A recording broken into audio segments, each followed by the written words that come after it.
A thug slaps a kid selling cookies outside a community center, sending the 12-year-old crashing to the ground as his Girl Scout boxes scatter across the sidewalk. The muscle-bound bully and his crew laugh while they crush the cookies under their boots, demanding protection money from a child just trying to help his sick sister. But the quiet maintenance worker mopping floors inside isn't just another janitor. This is Jackie Chan himself. The punk has no idea, he just terrorized an innocent kid in front of a man who spent 50 years turning everyday objects into weapons of justice. While the thug threatens to really hurt the boy tomorrow, the legendary martial artist steps outside with that familiar calm that's terrified criminals across 6 decades of films. The kid's eyes widen in disbelief as he recognizes his savior. But the bully keeps running his mouth, completely unaware he's about to become a viral sensation for all the wrong reasons. The crew thinks they're tough guys shaking down children, but they're actually about to discover why messing with Jackie Chan's neighborhood is the worst mistake of their pathetic lives. What happens when street thugs pick a fight with a living legend? Will the bully survive learning that some heroes never retire? What happened next would terrorize the punk for the rest of his miserable existence. Before we jump back and tell us where you're tuning in from, and if this story touches you, make sure you're subscribed because tomorrow I've saved something extra special for you. The crisp October morning painted Northern Boulevard in golden light as 12-year-old Tommy Martinez carefully arranged his Girl Scout cookie display on the folding table outside Riverside Community Center. His breath formed small clouds in the cool air as he straightened each box with the precision of someone who understood that every detail mattered. Thin-cut Samoas, tagalongs, dos, each variety positioned to catch the eye of potential customers hurrying past with their morning coffee. Tommy pulled a crumpled photograph from his jacket pocket, smoothing it gently before taping it to his cash box. Carmen's 8-year-old face smiled back at him, her bright eyes undimmed despite the colorful scarf covering her head where thick black hair once grew. The hospital bracelet around her wrist in the photo matched the one Tommy wore now, a reminder of why he was here, why every sale mattered. $273 to go, he whispered to himself, checking his handwritten sales chart. The top seller prize was $500, enough to help with Carmen's medical bills that kept piling up despite his parents' double shifts. Roberto worked construction during the day and cleaned offices at night. Maria waited tables and did laundry for neighbors. Still, it wasn't enough. Tommy practiced his pitch in the reflection of a parked car's window, adjusting his posture to look more confident than he felt. Good morning. Would you like to support a great cause and buy some delicious Girl Scout cookies? His voice cracked slightly on delicious, but he cleared his throat and tried again with more determination. The morning joggers and dog walkers were starting to emerge, steam rising from their travel mugs as they began their daily routines.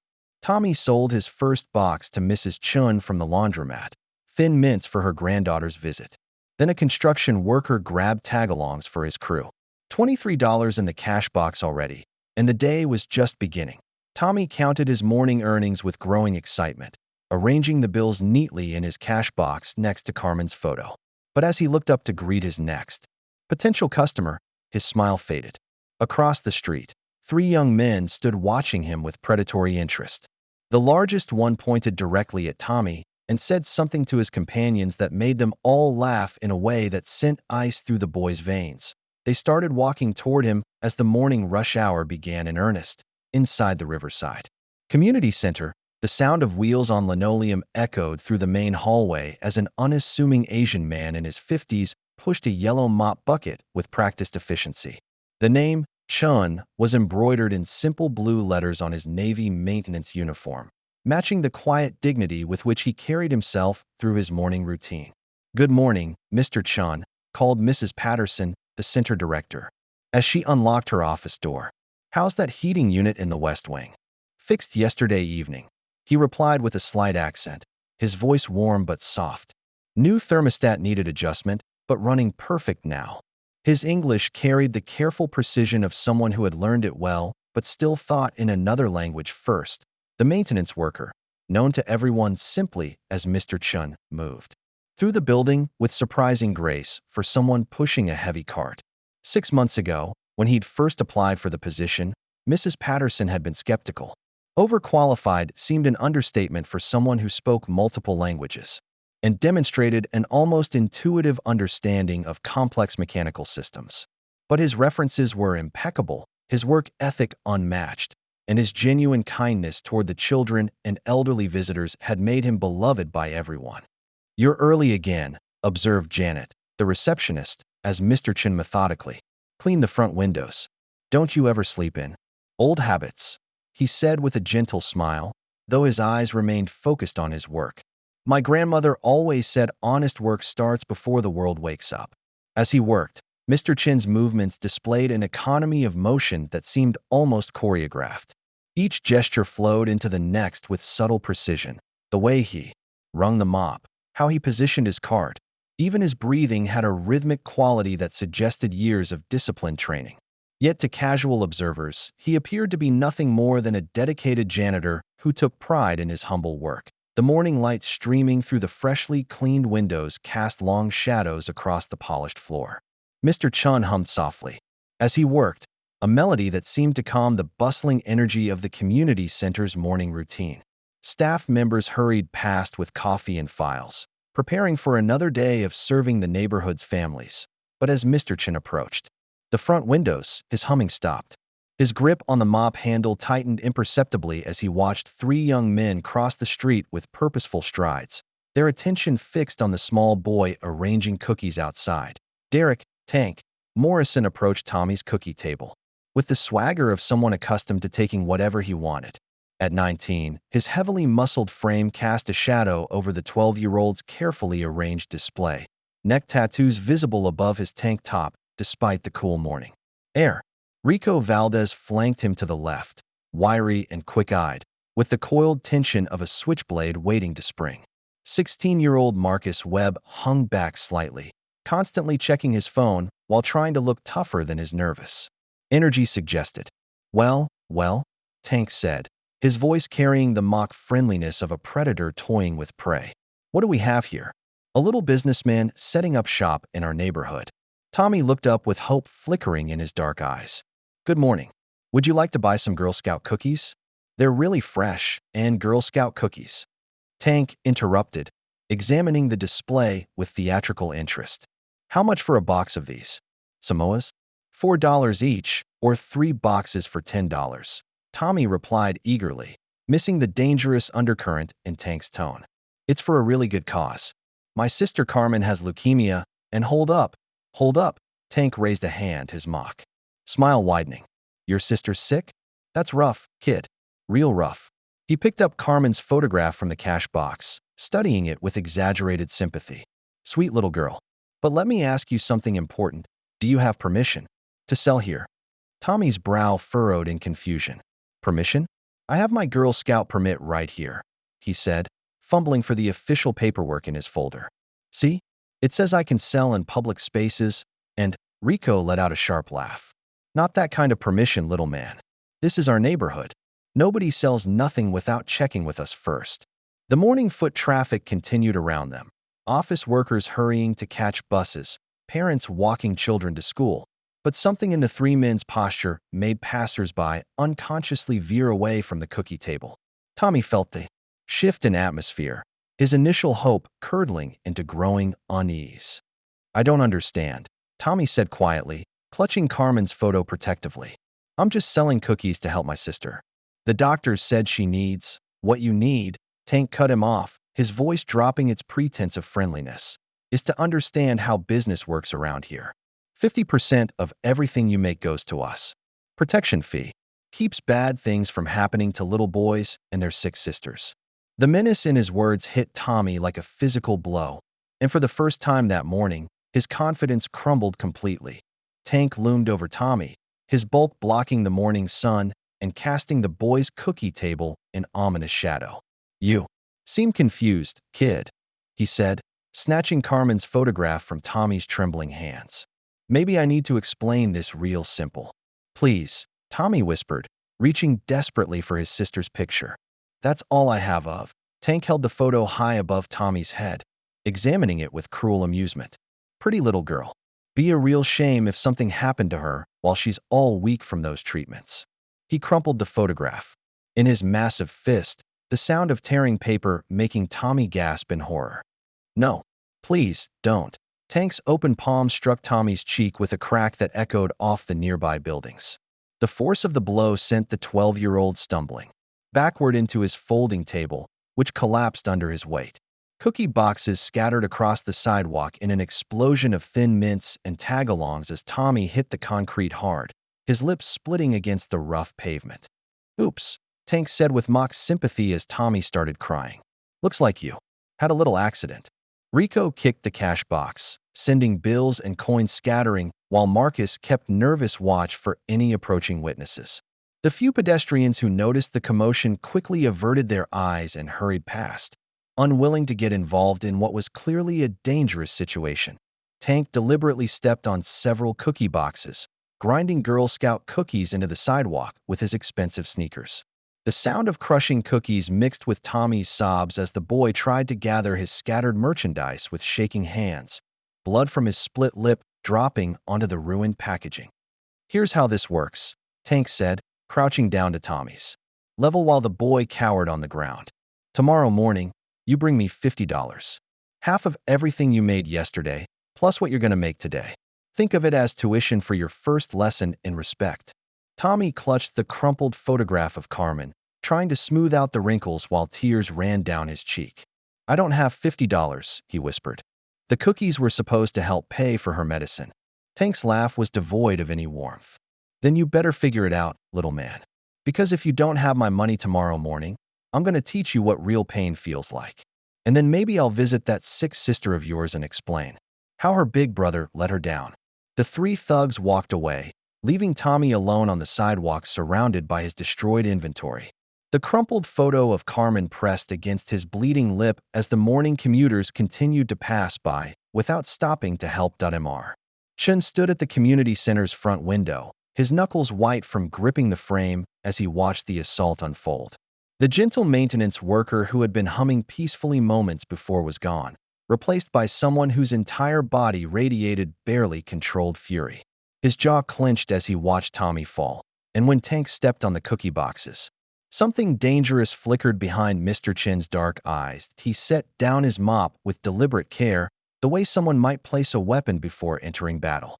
His usual shuffling gait disappeared as he moved toward the door with fluid, purposeful steps that seemed to cover ground without effort. The transformation was subtle but complete, from humble janitor to something far more formidable. "Tommy," he called softly as he approached the crying boy surrounded by scattered cookies and crumpled money. His voice carried none of the deference it usually held when speaking to community members. Instead, there was a gentle authority that made Tommy look up through his tears. Mr. Chin knelt beside the boy with surprising grace, his movements economical and precise. "Let me see," he said, examining Tommy's split lip with the practiced eye of someone who had seen violence before. He pulled a clean rag from his maintenance kit, dabbing gently at the blood while his eyes tracked the retreating figures of Tank and his crew. "Are you okay?"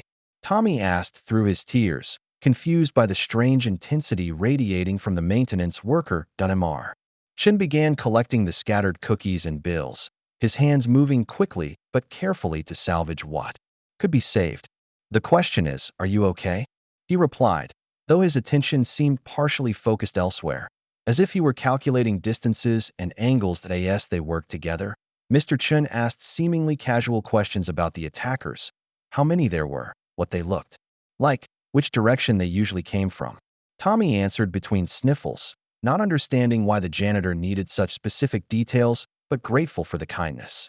"Those men," Mr. Chin said quietly as he helped Tommy stand. "They will return tomorrow?" Tommy nodded miserably, clutching Carmen's crumpled photograph. "They want $50 or they'll hurt me worse. And they said they'd visit my sister." Mr. Chin's eyes flashed with something that looked almost predatory before his gentle expression returned. Mr. Chin reached into his maintenance uniform and pulled out a wallet that seemed surprisingly thick for a janitor's modest salary. He counted out $50 in crisp bills, far more than Tommy had hoped to earn all morning. "For the cookies," he said simply, though they both knew most of the inventory was destroyed. Tommy stared at the money in amazement. "But Mr. Chun, you can't afford." "I can afford what matters," the maintenance worker replied, helping Tommy fold his damaged table. His accent seemed lighter now, more controlled, as if he were concentrating on maintaining it rather than speaking. Naturally. Your sister needs medicine, yes? This is more important than my lunch money. As Mr. Chun filled out an order form with precise handwriting that seemed oddly educated for a janitor, Tommy studied his face more carefully. There was something different about the way he moved, the way he held himself. The humble maintenance worker was still there, but underneath was someone else entirely. Someone who moved with the confidence of a person accustomed to being in control. Throughout the fight, Jackie protected Tommy like a human shield, never allowing any attacker to get close to the boy. His movements were designed to subdue rather than seriously injure. Classic Jackie Chan philosophy applied to real-world violence. Within 3 minutes, all 5 men lay groaning on the sidewalk, tangled in mop strings and covered in biodegradable soap. Not one had landed a clean hit on their target. Jackie straightened his maintenance uniform and calmly picked up his mop. "I believe you gentlemen have somewhere else to be," he said mildly, as if he'd just finished cleaning windows rather than defeating 5 dangerous criminals. The thugs scrambled away in humiliation, their reputation in ruins. "Are you really Jackie Chan?" Tommy whispered, his voice filled with awe as dozens of phones continued recording the aftermath. The maintenance worker who had been quietly mopping floors for 6 months was actually a living legend standing 3 feet away. Jackie's response was characteristically humble. "Just someone who knows a little kung fu," he said with a slight smile, deflecting the growing crowd's excitement. But it was too late for anonymity. Multiple videos were already uploading to social media platforms with hashtags exploding across Twitter and TikTok. Hashtag Jackie Chan Queens. Hashtag Jackie Protects. Hashtag Real Heroes. "Mr. Chan, can you sign my phone?" called out a college student who had filmed the entire encounter. "Please, just call me Mr. Chun," Jackie replied, focusing his attention on Tommy's well-being while trying to minimize the spectacle. He examined the boy's face for new injuries, his gentle concern contrasting sharply with the lethal efficiency he'd just displayed. But the crowd was growing larger by the minute. Office workers delayed their commutes to catch a glimpse of the legend. Parents called friends to bring their children. Within an hour, local news crews were setting up cameras as Tommy's cookie sales exploded beyond anything he could have imagined. "I'll take 20 boxes of Thin Mints," announced a construction worker who had watched the fight from across the street. "Make that 30 boxes of assorted," added a teacher who recognized the educational value of supporting a child Jackie Chan had protected. The line stretched around the block as people lined up not just for cookies, but to be part of a story that was already becoming viral sensation. Tommy's cash box overflowed with bills as sales approached $300, more than he had hoped to make in a week. Jackie tried to slip back into the community center, but Mrs. Patterson and the entire staff were now looking at him with completely new understanding. The humble maintenance worker they had known for 6 months was one of the most famous martial artists in the world. "Why?" Mrs. Patterson asked quietly. "Why work here as a janitor?" Jackie looked through the window at Tommy, who was happily counting his unprecedented sales while surrounded by supporters. "Because this is where real heroes are needed," he replied simply. Vinny Castellano's import-export office looked legitimate from the outside. Polished brass nameplate, professionally dressed receptionist, the appearance of respectable business. But in the back office, surrounded by expensive furniture that couldn't hide the menace in his cold gray eyes, Castellano watched the viral video for the 15th time. Tank stood before him with his crew, all of them sporting bruises and the 1,000-yard stare of men who had encountered something beyond their understanding. Rico's switchblade hand still trembled slightly, while Marcus couldn't stop checking his phone as the humiliating footage racked up millions of views. "Explain to me," Castellano said with deadly calm, "how 5 grown men got embarrassed by a 70-year-old movie star." "Boss, you don't understand," Tank began desperately. "That wasn't some washed-up actor. That was the real deal. He moved like he wasn't even human." Castellano's manicured hand slammed down on his mahogany desk. "I don't care if he's Superman himself. Do you understand what this does to our reputation? Every 2-bit crew from here to Manhattan is watching videos of my people getting beaten by an old man with a mop." Frank Romano, Castellano's lieutenant, studied the video on his tablet with professional interest.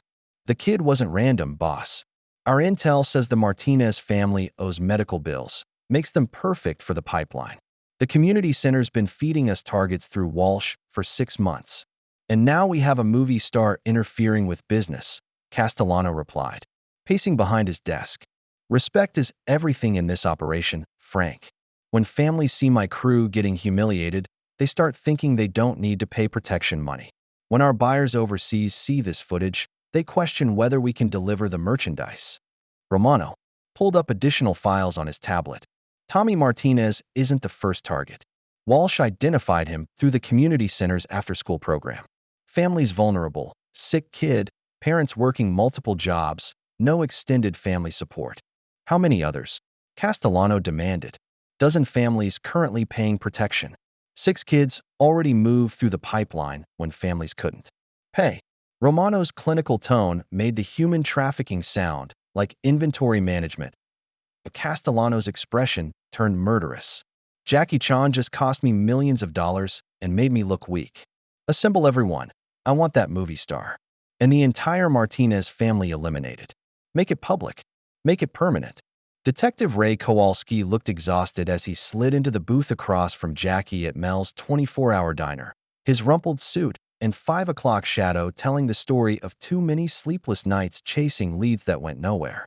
The 45-year-old Polish-American cop had been investigating missing children for 8 months, hitting bureaucratic walls at every turn. I've been trying to connect these disappearances for almost a year, Kowalski said, spreading photos across the sticky table. 7 kids, ages 8 to 16, all from families facing financial crisis. Official reports say they're runaways, but the patterns don't match. Jackie studied the photographs with the analytical eye he'd developed researching movie roles, but this wasn't fiction. Real children stared back at him from school pictures and family snapshots. What patterns do you see?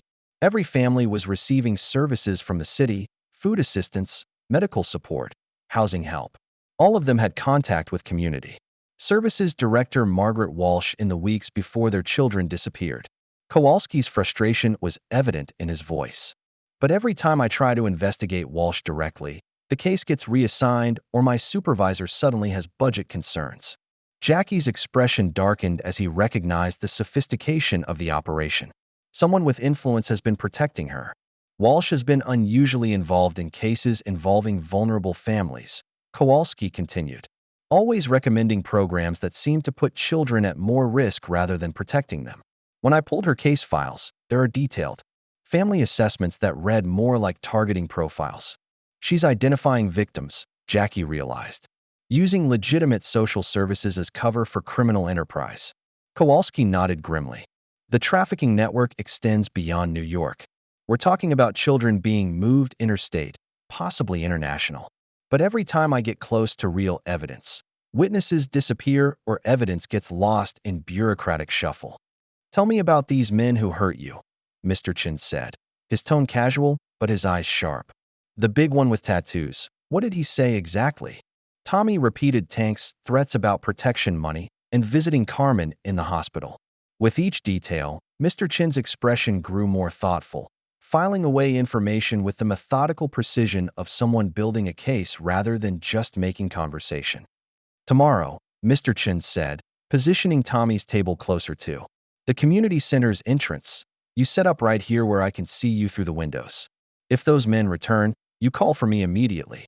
Do not try to handle them yourself. But you're just a… Tommy began, then stopped, confused by the quiet authority in the man's voice. Just a maintenance worker who knows a little about fixing problems. Mr. Chin finished with a slight smile that didn't reach his eyes. Some problems require different tools than others.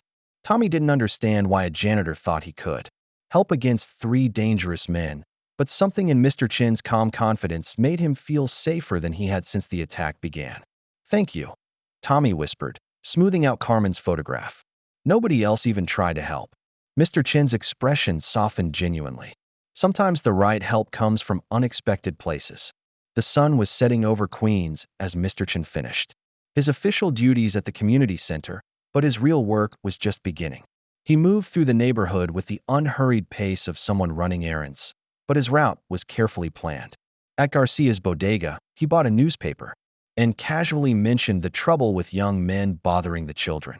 Mrs. Garcia was eager to share what she knew about Tank's crew and their connection to Vincent Castellano's growing criminal enterprise: the dry cleaner, the hardware store, the corner diner.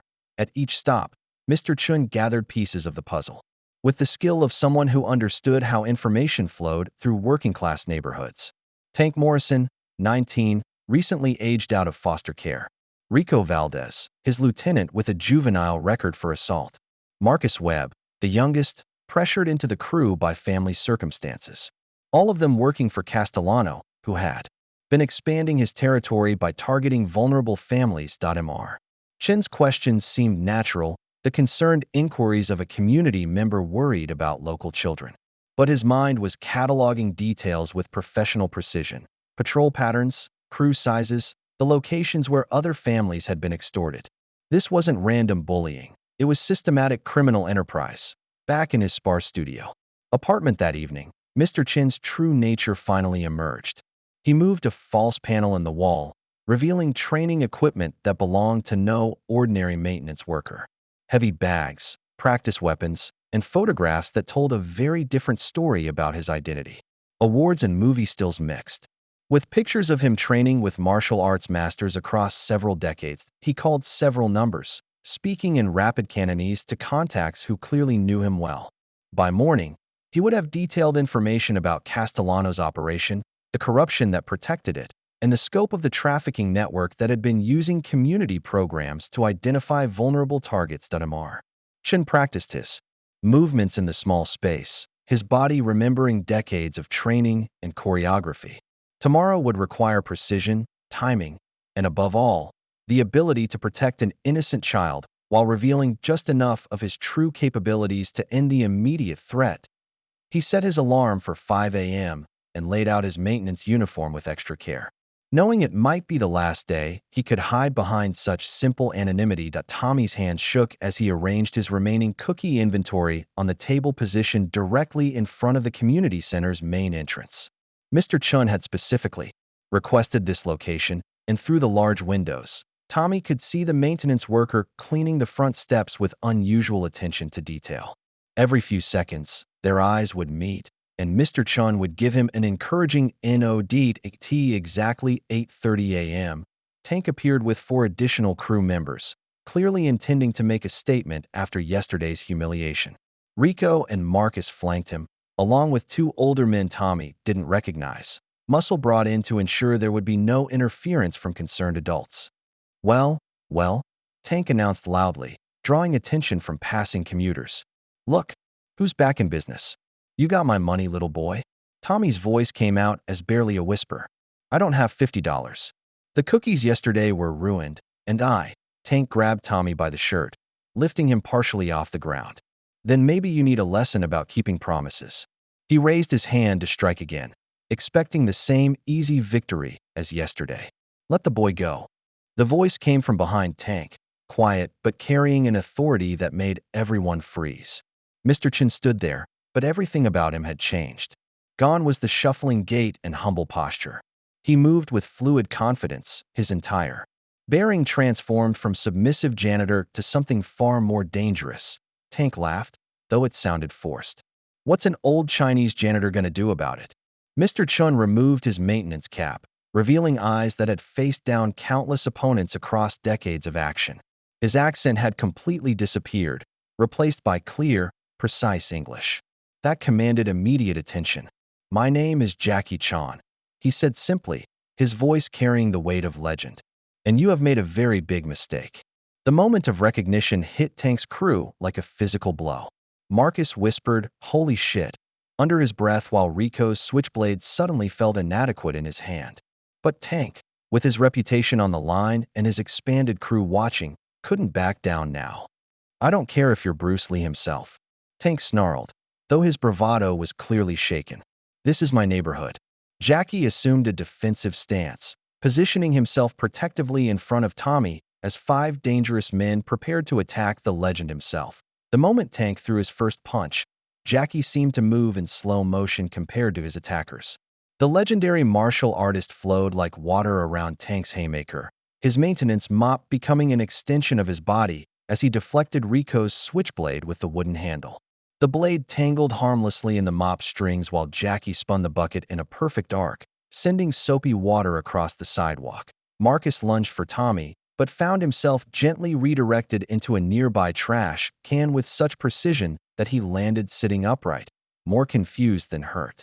One of Castellano's older enforcers slipped on the soapy pavement Jackie had created, his legs windmilling comically before he crashed into his partner.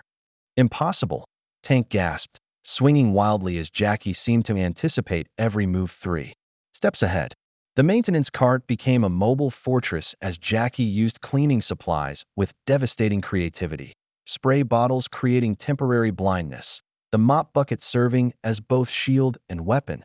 Passers-by stopped to stare, phones emerging to record what was clearly the unmistakable Jackie Chan fighting style. Every movement flowed into the next with choreographed precision. But this wasn't a movie set. Jackie's face showed genuine concern for Tommy's safety while displaying almost playful surprise at his own improvisations. Rico tried to corner Jackie against the community center wall, but found himself tangled in extension cords that seemed to appear from nowhere. Tank's reinforcements proved no match for someone who had spent 50 years turning everyday objects into weapons.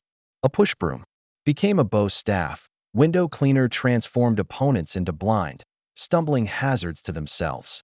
Jackie thought about Tommy's terrified face, Carmen's photograph crumpled in Tank's fist, the systematic way the thugs had targeted a vulnerable family. This wasn't random bullying. They knew exactly who to target and why. Your little friend. Tommy was selected because his family fits the profile perfectly, Kowalski confirmed.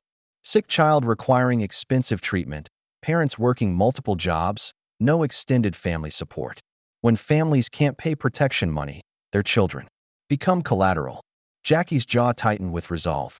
What do you need me to do? Help me draw them into the open. But Jackie, these people are willing to hurt children. This isn't a movie. Jackie arrived at Margaret Walsh's office carrying a hidden recording device and the weight of knowing he was walking into a trap. The Community Services Director's office looked exactly as it should. Motivational posters about helping families, filing cabinets full of case studies, certificates of appreciation from grateful parents. But Jackie's trained eye noticed details others missed. The expensive handbag that didn't match a social worker's salary. The nervous way Walsh checked her phone every few minutes. "Mr. Chun," Walsh said with professional warmth, gesturing to the chair across from her desk. "I understand you're concerned about Tommy Martinez's behavior at the community center." Jackie played his role perfectly, the humble maintenance worker worried about a local child. "Tommy is good boy, but yesterday there was trouble. Men came, demanded money. I worry about his safety, about other children too." Walsh's expression remained sympathetic, but something cold flickered behind her wire-rimmed glasses. Unfortunately, we see this pattern often in at-risk families. Financial stress, medical bills, children acting out in dangerous ways. Sometimes they get involved with the wrong crowd. "Wrong crowd?" Jackie asked innocently, letting his accent thicken slightly. "What kind of wrong crowd?" "Oh, you know how it is in neighborhoods like this," Walsh said, her tone becoming more clinical. Vulnerable families attract predators. Children from broken homes often end up in situations where they're redirected toward more suitable environments. The clinical language chilled Jackie as he recognized how she rationalized her crimes. Redirected? "Mr. Chun, some children are simply doomed by their circumstances. Poverty, illness, family dysfunction, these factors create inevitable outcomes. Sometimes the most compassionate choice is to guide these children towards situations where they can serve a purpose, contribute to something larger than their limited prospects." Jackie's grip tightened on his cleaning supplies as Walsh revealed her twisted philosophy. She actually believed she was helping by identifying children for trafficking, convincing herself that exploitation was mercy. "Tommy's family situation is particularly challenging," Walsh continued, consulting a thick file. "Sick sibling, overwhelming medical debt, parents who can barely function. This boy is heading toward tragedy anyway. Better to intervene now, before." She stopped, studying Jackie's face more carefully. "You ask very specific questions for a maintenance worker.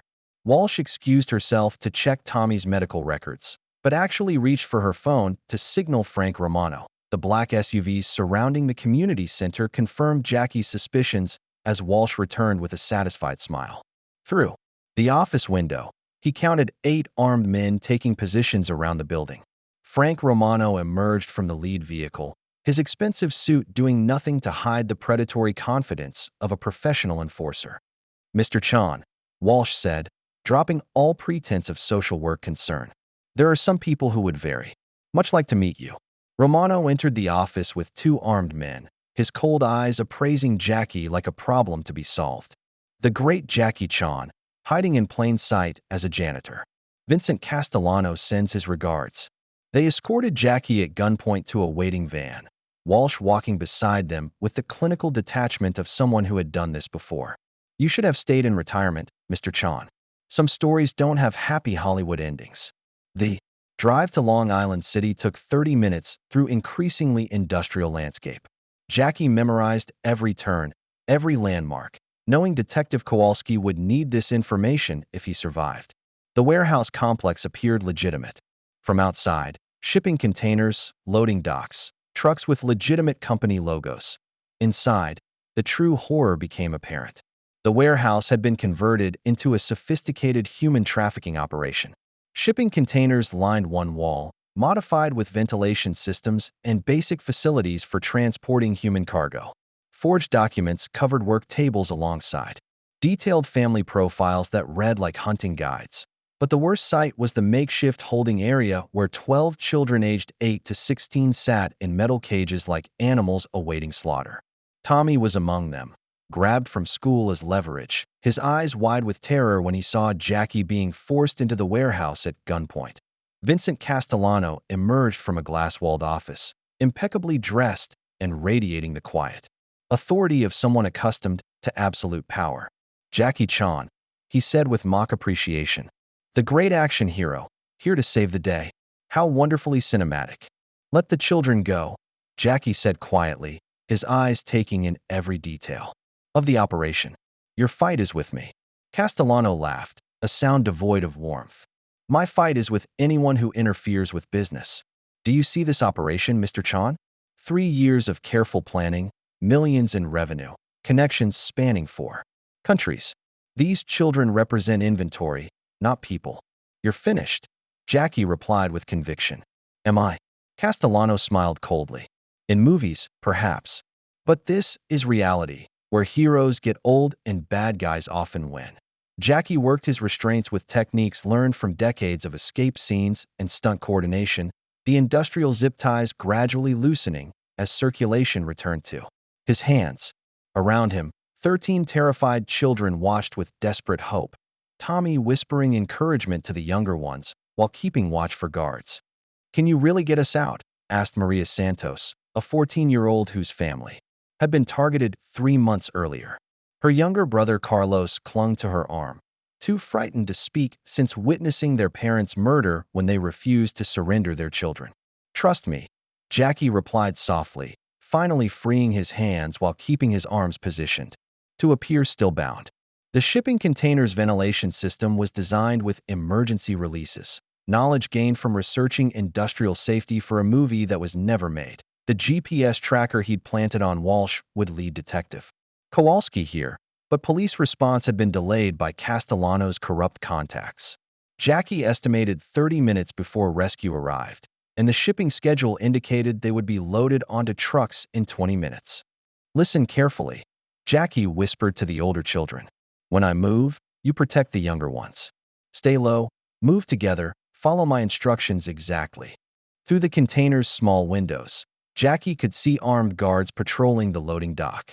Castellano's operation was more sophisticated than expected: professional security, multiple escape routes, contingency plans for police interference. This wasn't street-level crime, but international criminal enterprise. The container's movement sensors indicated the loading process was beginning. Hydraulic systems engaged as cranes prepared to lift them onto the transport truck. Once they reached the shipping port, escape would become impossible. Jackie felt the familiar pre-action calm that had preceded his most dangerous stunts. But this time real lives hung in the balance. No safety nets, no second takes, no stunt doubles, just his skills, experience, and absolute determination to protect 13 innocent children. Remember, he told Tommy as the container began to move, heroes come in all sizes. Today, you're all heroes. The loading process accelerated as Castellano's men prepared for the final phase of their operation. Through the ventilation holes, Jackie could see the warehouse doors opening onto the industrial loading dock, where 3 trucks waited. In the distance, sirens wailed, but Castellano's corrupt contacts had assured him the police response would arrive too late to matter. Jackie prepared for the most important fight of his life. The shipping container sealed shut with the finality of a tomb, the heavy steel doors cutting off the last traces of daylight as the truck began its journey toward the port of Newark. Jackie and 13 children found themselves in near-total darkness, with only thin streams of light filtering through the ventilation holes as their world lurched into motion. "Stay calm," Jackie whispered to the terrified children, though his own heart raced as he realized the scope of their predicament. Through the small openings, he could see they were leaving the warehouse complex, heading toward the highway that would take them to the shipping terminal. Once there, they would disappear into international waters, becoming ghosts in a system designed to erase their existence. Vincent Castellano's voice echoed from outside the container before it was fully loaded, delivering his final victory speech. To Walsh and Romano, the great Jackie Chan, reduced to cargo. Our international partners will pay premium prices for such a famous addition to their collection. Walsh's clinical tone cut through the steel walls. The community center identification system worked perfectly. 12 vulnerable families, detailed psychological profiles, systematic exploitation of legitimate social services. The model can be replicated in any city. Jackie felt each word like a physical blow as he understood the true scope of their operation. This was an isolated criminal enterprise, but a sophisticated network spanning multiple states, possibly countries. Children had been disappearing for years while corrupt officials protected the perpetrators. Through the ventilation holes, he watched the warehouse complex shrink in the distance as the truck accelerated onto the highway. The modified container's movement patterns told him they were heading northeast toward the shipping port, perhaps 30 minutes before they reached the point of no return. The children huddled together in the darkness, their quiet sobs mixing with the rumble of truck engines and highway traffic. Tommy tried to comfort the younger ones, but terror was overwhelming their fragile courage. "Mr. Chan," Maria Santos whispered desperately, "can you really save us?" Jackie looked at their faces in the dim light filtering through the air holes, seeing not just 13 children, but every child these monsters had destroyed over the years. The weight of absolute responsibility settled on his shoulders as the truck carried them toward what seemed like inevitable doom. Outside, sirens wailed in the distance, but they were fading rather than approaching. Castellano's corruption had worked perfectly. Help would arrive too late to matter. The container doors had sealed their fate, and Jackie Chan faced the greatest challenge of his legendary career with no cameras rolling, no safety nets, and no guarantee of a happy ending. Inside the moving shipping container, Jackie worked by touch and instinct honed from 50 years of precision stunts. The industrial zip ties binding his wrists yielded to techniques he'd mastered. 4 countless escape sequences, but this time there would be no second take if he failed. Around him, 13 children watched with desperate hope as their only protector prepared for the impossible. "Listen carefully," Jackie whispered to Tommy. "And the older children. I planted a tracking device on Walsh during our meeting. Detective Kowalski knows where we are, but police response has been delayed by corrupt contacts. We cannot wait for rescue." Tommy's eyes widened in the dim light filtering through ventilation holes. "You planned this. Sometimes the only way to expose monsters is to let them reveal themselves," Jackie replied, finally freeing his hands while keeping his arms positioned to appear still bound. "But first, we save everyone." The container's design included safety features Jackie recognized from industrial training for action sequences. Emergency ventilation controls, internal release mechanisms, structural weak points designed for exactly this type of crisis. The truck's movement patterns told him they were approaching the port of Newark, perhaps 20 minutes before they reached the shipping terminal where escape would become impossible. The older children protect the younger ones. Jackie instructed Maria Santos and the other teenagers. When I create an opening, you move together. No one gets left behind. Through the small openings, Jackie could see highway lights flashing, past as the truck maintained steady speed toward their destination. The modified container's ventilation system provided just enough airflow to prevent suffocation, but the psychological pressure was crushing. 13 children trapped in a metal box, heading toward international waters and certain death. Are you really going to fight everyone? Carlos Santos whispered, his voice barely audible over the truck's engine noise. Jackie looked at the boy's terrified face and felt the weight of absolute responsibility. No stunt coordinators, no safety equipment, no margin for error. Just his skills, experience, and unwavering determination to protect innocent children. Sometimes, Jackie said quietly, the most important fights happen when no cameras are rolling. The truck began to slow as highway traffic thickened near the port, their window of opportunity rapidly closing. Jackie activated the container's emergency ventilation system with precise timing, creating just enough space and airflow for his plan while the truck traveled at 60 miles per hour. The opening was barely large enough for a child, but it represented their only chance at survival as the port of Newark approached in the distance. Maria, you're first, Jackie instructed. The oldest girl, his voice calm despite the deadly nature of their escape. I'll lower you to the truck's chassis, then you help the others down. Stay low, move carefully, remember everything depends on precision. Using acrobatic skills that defied his 70 years, Jackie positioned himself as a human bridge between the container opening and the truck's frame. Highway wind whipped through the small space, but his decades of vehicle stunts allowed him to anticipate and compensate for every sway and vibration. One by one, he lowered the children through the opening, his body absorbing the impact of highway, debris, and wind while shielding them from the elements. Tommy was third, his small hands trembling as Jackie guided him to safety on the truck's chassis. Remember, Jackie whispered, you're braver than you know. When the truck driver felt unexpected weight shifting on his vehicle, the massive rig began to swerve violently across 3 lanes of highway traffic.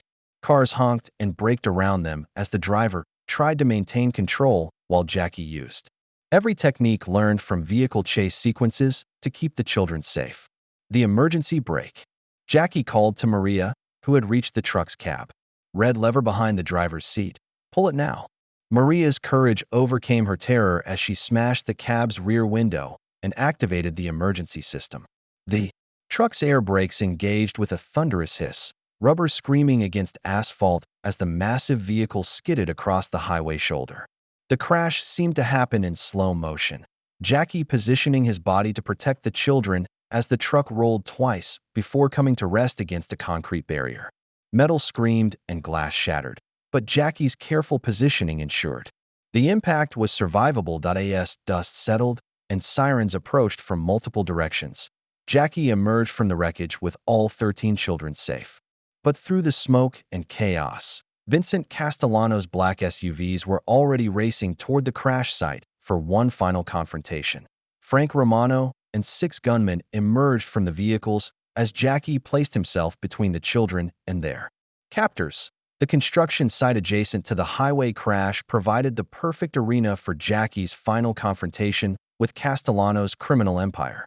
Scaffolding rose 50 feet into the evening sky, while cement mixers and cranes created a 3-dimensional battlefield that seemed designed for his particular style of combat. Vincent Castellano emerged from his bulletproof SUV with deadly calm, his expensive suit contrasting sharply with the industrial chaos around them. End of the line, Mr. Chan. No more running, no more clever escapes. Just you, me, and the reality that evil often wins. Frank Romano coordinated 6 armed men in a tactical formation designed to overwhelm Jackie through sheer firepower. But as they advanced, Jackie melted into the construction environment like a ghost, using his intimate knowledge of industrial settings to become nearly invisible among the machinery and materials. The first gunman found himself tangled in steel cables that seemed to move with a life of their own. The second discovered that paint buckets could become projectiles with devastating accuracy when wielded by someone who understood physics and timing. Romano himself faced the humbling experience of being outmaneuvered by a 70-year-old man using nothing but construction tools and 5 decades of martial arts mastery. Castellano proved more dangerous than expected, his expensive martial arts training serving him well as he engaged Jackie directly among the scaffolding. "You think you're saving these children?" he taunted between strikes. "My network spans 4 countries. Cut off one head, 2 more appear. Then I'll cut off all the heads," Jackie replied, using the construction site's crane system to gain tactical advantage while never losing sight of the children hidden safely behind police cars that had finally arrived. The fight showcased everything that made Jackie Chan legendary: creative improvisation, absolute refusal to use lethal force, and the moral certainty that good must triumph over evil.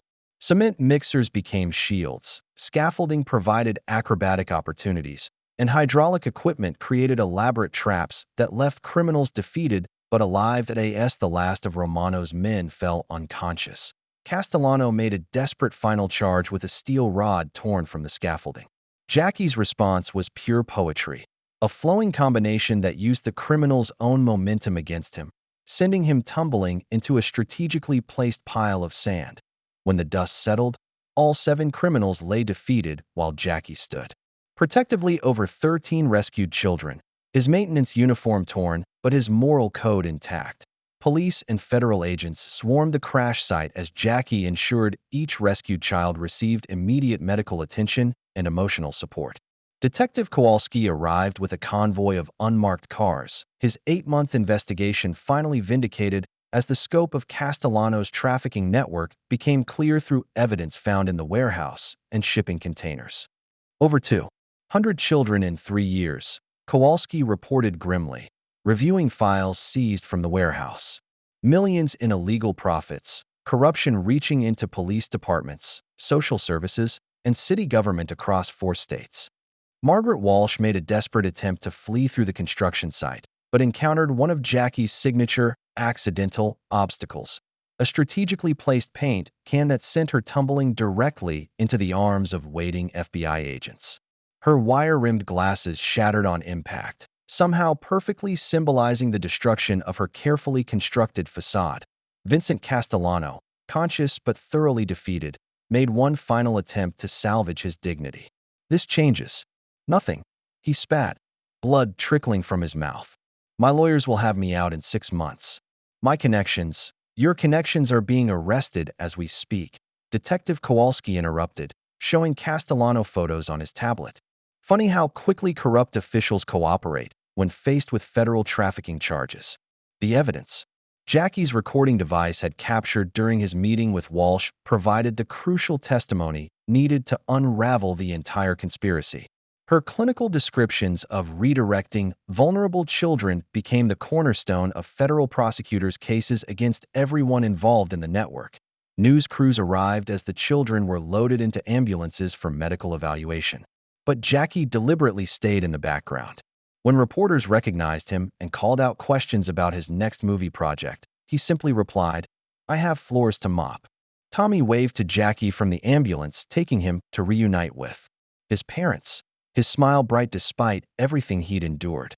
In that moment, Jackie understood that some victories were worth more than any movie success or critical acclaim. As crime scene investigators processed evidence that would put dozens of criminals behind bars for life, Jackie quietly retrieved his maintenance cart from where it had been abandoned during the morning's chaos. The real work of protecting children would continue tomorrow, one conversation and one relationship at a time. The media circus outside Riverside Community Center the next morning made it impossible for anyone to ignore the story that had captivated the nation overnight. Tommy Martinez, flanked by his parents Roberto and Maria, faced a forest of microphones and cameras with remarkable composure for a 12-year-old who had survived kidnapping and human trafficking. "I was scared," Tommy admitted to the assembled reporters, his voice steady despite everything he'd endured. "But Mr. Chan taught me that being brave doesn't mean you're not afraid. It means you do the right thing even when you are afraid." His words carried weight that impressed seasoned journalists accustomed to empty soundbites from politicians and celebrities. Here was a child who had looked evil in the face and emerged with his moral compass intact. inspiring viewers across the country to examine their own courage in the face of everyday injustices. There are other kids like me out there, Tommy continued, holding up a photograph of the children he'd been imprisoned with. Kids whose families are scared, who don't know how to ask for help. We have to help them before bad people hurt them. The interview triggered an avalanche of responses that overwhelmed local authorities. Families who had been too terrified to report extortion attempts came forward with crucial testimony. Parents shared stories of children who had vanished after encounters with social workers, matching Margaret Walsh's description. The FBI's tip line received over 3,000 calls in 24 hours. Jackie watched from inside the community center, still wearing his maintenance uniform, pride evident in his expression as Tommy transformed from victim to advocate. The boy's courage was inspiring other families to break their silence about the corruption that had flourished in shadows for years. Anonymous donations are pouring in for Carmen's medical treatment, Mrs. Patterson reported, showing Jackie online fundraising pages that had raised over $50,000. People want to help the family that Jackie Chan protected. Through the window, Jackie could see Tommy's parents crying tears of relief and gratitude as reporters explained the overwhelming public response. Carmen's surgery was now fully funded, with enough remaining to help other families facing similar medical crises.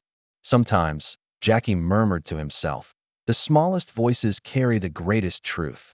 Tommy looked directly at the cameras and said simply, "Thank you, Mr. Chun, for teaching me that heroes come in all sizes." 2 weeks after the warehouse rescue, Tommy's cookie sales had shattered every Girl Scout record in the region's history.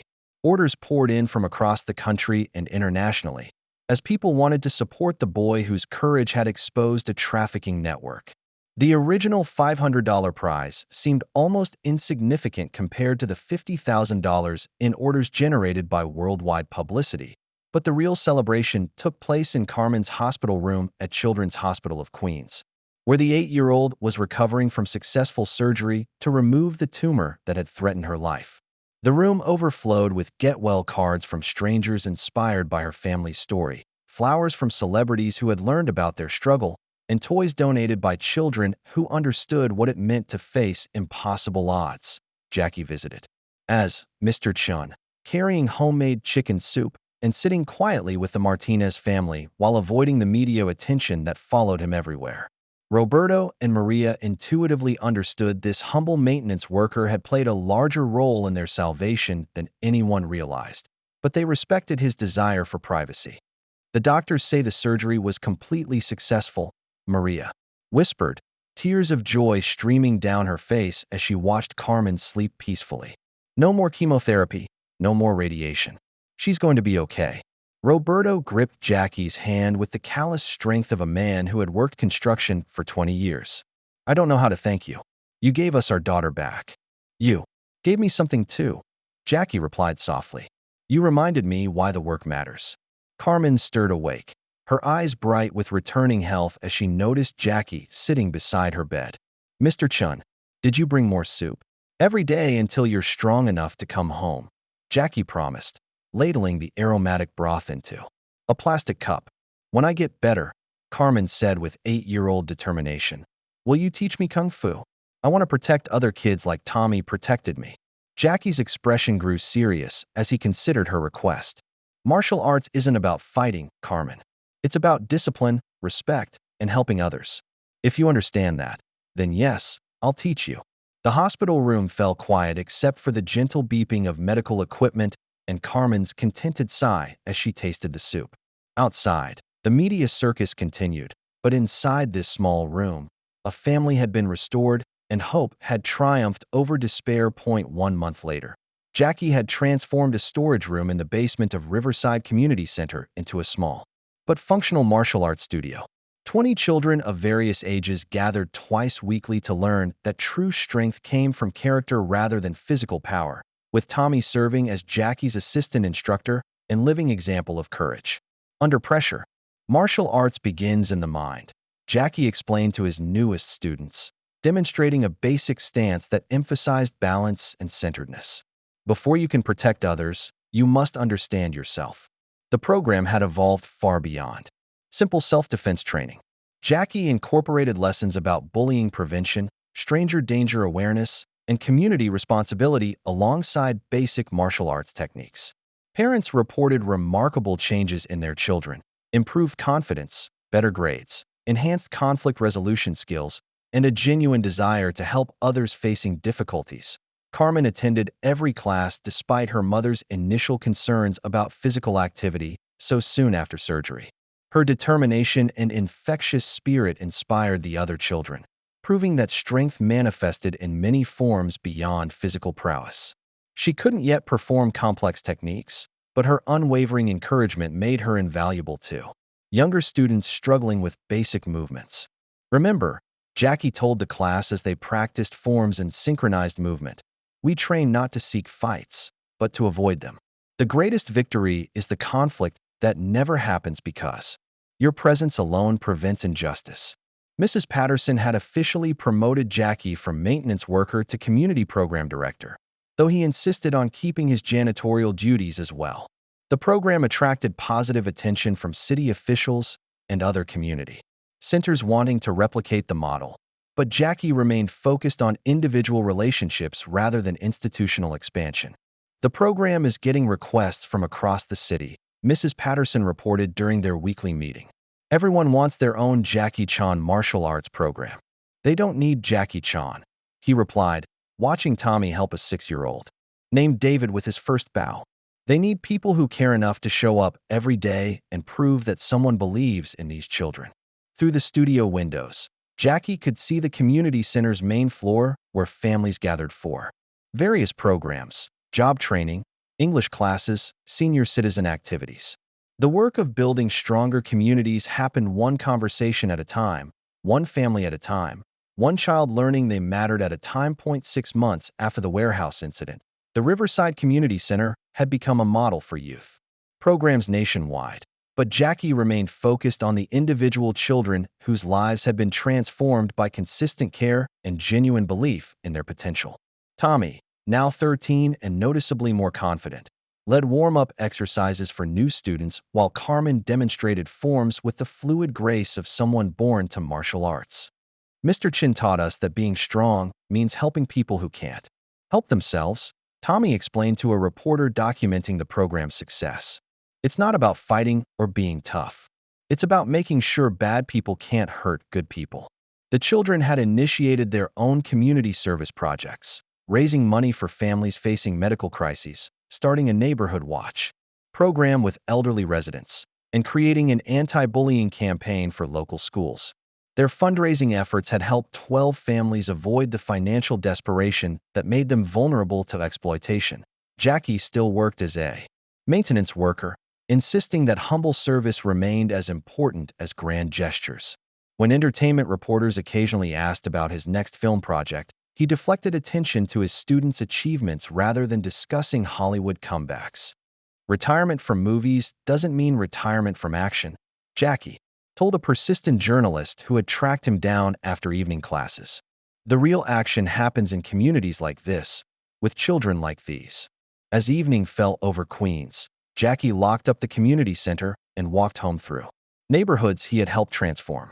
Children called out greetings from apartment windows, shop owners waved from their businesses, and elderly residents nodded with the respect reserved for someone who had proven their commitment to community welfare at a newsstand on the corner.